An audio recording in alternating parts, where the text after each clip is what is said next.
Buonasera e ben ritrovati con una nuova edizione del TG Flash di New Sicilia. In apertura attimi di paura al pronto soccorso dell'ospedale Cervello di Palermo, dove un gruppo di circa 7 giovani avrebbe fatto irruzione nei locali del triage creando il panico tra pazienti e personale sanitario. Dopo l'episodio torna la richiesta di presidi permanenti delle forze dell'ordine negli ospedali cittadini.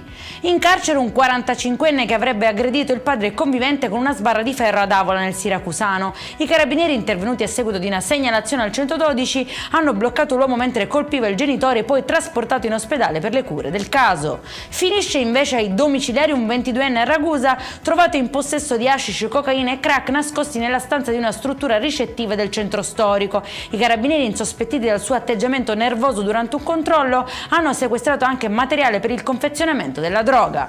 Chiuso un bar di via Messina a Catania, ritenuto abituale il punto di ritrovo di soggetti con precedenti penali. I controlli della Polizia di Stato hanno accertato la presenza costante di persone coinvolte in reati come furto, estorsione, ricettazione e maltrattamenti. E in chiusura il meteo: domani la Sicilia sarà baciata dal sole da costa a costa. Secondo le previsioni il tempo resta stabile e prevalentemente sereno su tutta l'isola, temperature estive con massime fino a 32 gradi. Per questa edizione è tutto, prossimo appuntamento lunedì alle 13:30. Buona serata.